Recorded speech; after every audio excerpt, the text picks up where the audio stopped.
Developing in the district, 9 people shot overnight, including 3 teenage girls. A particularly violent week involving young victims. Concerns from parents tonight. Also, a body found in Shenandoah National Park, Virginia, believed to be of a missing Fairfax County man. But we know after he vanished earlier this month. And guarding homes after a fatal tanker fire in Frederick, Maryland. The critical safety project starting tonight after the blaze had torched a nearby home. And as the weekend comes to a close, it was a beautiful Sunday. Can we continue on a roll here and see another sunny afternoon for your Monday to start a new work week?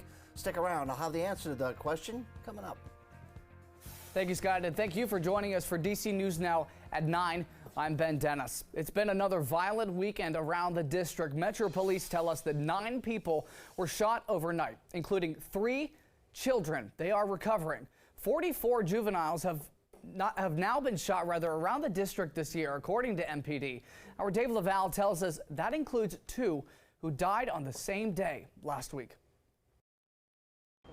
Outlines show where DC police found the bullets fired at 2 young girls and a 16-year-old girl. They happened around 1 o'clock Sunday morning along 50th Street Northwest near Banks Place.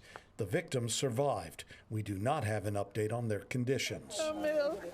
The shootings took place hours after the family and friends of young Ariana Davis gathered at the fields of RFK campus for a Saturday night memorial. The 10-year-old died Wednesday after someone shot her along Hay Street in Northeast D.C. last Sunday night, while Davis and her family drove home.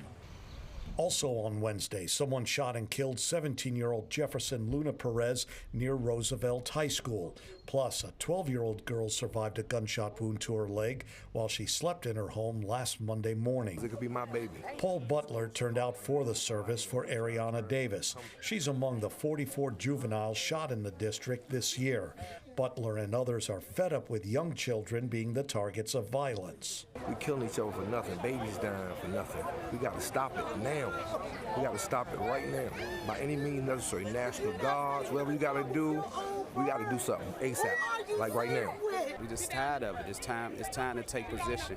The city got to do something. I'm calling on the mayor. We got to do something. Pastor Jody Fletcher is Davis's uncle and buried a brother Friday, another victim of violence. Now he and the rest of the family are preparing for another funeral involving a relative, this time someone whose life got cut tragically short. Dave Laval, DC News Now. Our thanks to Dave for that reporting. Police said that they are looking for a black Hyundai Elantra with heavy tint believed to be involved in this morning's shooting. They're also looking for suspects in other crimes that we had mentioned. You're asked to call police if you have any information. These were not only the reported shootings overnight. DC police reported 3 more shootings across the district. So let's break it down, the when and where. Shortly after 1:30, police reported shots fired in Northeast on West Virginia Avenue, reportedly involving 4 suspects in a white sedan. After that came a shooting on New York Avenue in Northwest DC. And later, another shooting shortly before 3 a.m. on 14th Street, also in Northwest. All this on top of the 3 teens that were shot. Contact police, again, if you have any information. And developing now, National Park Service authorities discovered a body in Shenandoah National Park, Virginia, which they believe might belong to a local man that went missing earlier this month. Here's a picture of him on your screen. 21-year-old Mateo Cobo Zavalos was reportedly missing back on May the 6th. His vehicle found in a parking lot in Shenandoah State Park on Tuesday. The body is being transported to a medical examiner to positively ID the body and determine a cause and manner of death. And this evening, we're also learning about an early morning shooting in a Missouri bar that left 3 people dead, 2 injured. Yet another mass shooting in this country. Kansas City police say that they arrived at the lounge shortly before their 1:30 a.m. closing time and saw multiple victims. 2 of the victims were declared dead right there at the bar, with the 3rd later dying at the hospital. Investigators are still piecing together the events that led up to that mass shooting. We will keep you informed on DC News Now as we learn more. And we continue our newscast tonight with a 2-alarm fire in D.C. EMS put it out in the district earlier this evening. You can see the smoke in that backyard there.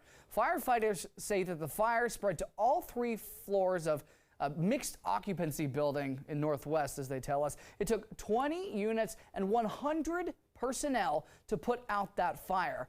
There was some damage done to neighboring buildings you can see there, some of the scorched paneling. We will keep you updated as we learn more on this developing story. And happening now, a serious lack of correctional officers at prisons and jails across the U.S., including right here in the DMV.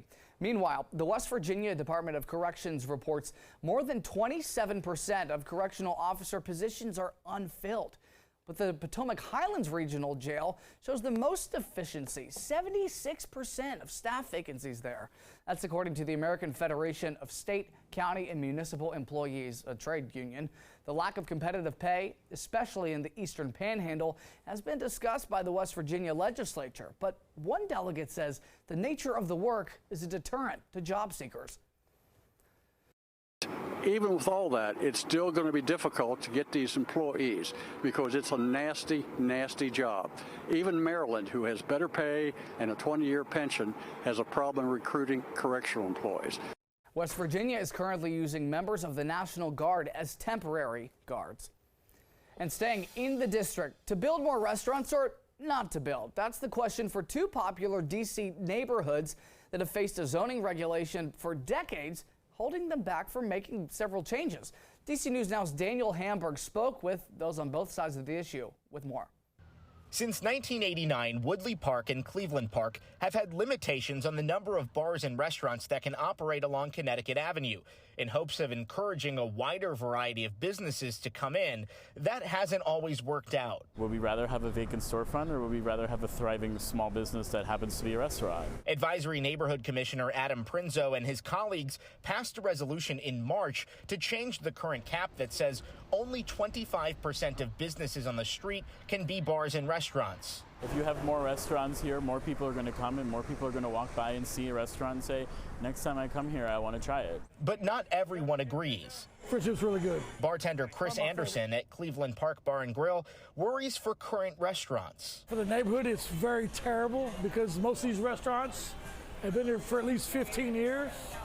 And we're struggling as it is, especially after COVID. Some customers want to see more options. Right now it's limited. There's only a few types of cuisine you can have here, and otherwise you have to leave the neighborhood. But I think it would hinder everybody because then everybody's going to be fighting for business. And then there's the worry that this neighborhood will lose its unique appeal. Prinzo sees it this way. No one's intending it for us to look like the Navy Yard or the Wharf, but that doesn't mean that we can't take a holistic look at Cleveland Park and Woodley Park and make it a more modern version of what it looks like today. Office of Planning released a draft report for Connecticut Avenue development guidelines, also calling for a reconsideration of the cap given consumer habits and future development. Public comment, you can still weigh in, of that draft. It runs through this Friday, May the 26th. Heading back to weather with Scott Sumner. Scott, it was a gorgeous day today, and I know we've teased it all week long. We've got several great days ahead, but possibly rain this time next weekend?